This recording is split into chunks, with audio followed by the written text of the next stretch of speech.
යටතේ දැන් අපි සූදානම් වෙන්නේ නුවර මහනුවර රෝහලට ජල පරිත්‍යාගයක් කරන්න, පානීය ජල පරිත්‍යාගයක්. අපි මේ වෙනකොට දකිනවා මහනුවර නගරේ පුරාවටම ලොකු ජල හිඟතාවයක් පවතිනවා, පානීය ජල හිඟතාවයක්. ඉතින් ඇත්තටම කිව්වොත් එහෙම අපි දැක්ක සමහර ප්‍රදේශවල නාය ගිහිල්ලා තියෙනවා, සමහර ප්‍රදේශවලට ගම් වතුර ඇවිල්ලා තියෙනවා. ඉතින් ගම් වතුර හේතුවෙන් මහනුවර ප්‍රදේශයේ මේ වෙනකොට අපිට ඇති වෙලා තියෙන ලොකු අර්බුදයක් තමයි ජල හිඟතාවය කියන්නේ. ඉතින් අපි ජල හිඟතාවය සපුරාලන්න පේරාදෙණිය මහ රෝහලට වගේම තමයි නුවර රෝහලට අපි මේ සූදානම් වෙන්නේ ජල පරිත්‍යාගයක් සිද්ධ කරන්න.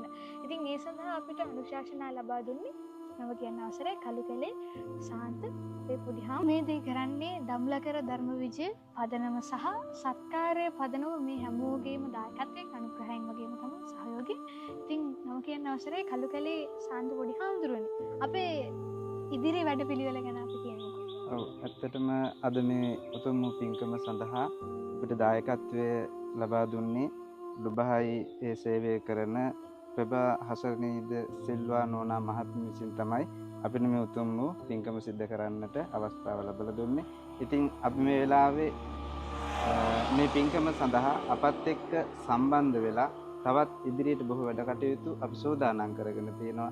අපත් සමග අත්වැල් බැඳගෙන ඉදිරි වැඩ කටයුතු සිද්ධ කරමු කියන කාරණාව සිහිපත් කරනවා. ත්වන් සරණයි.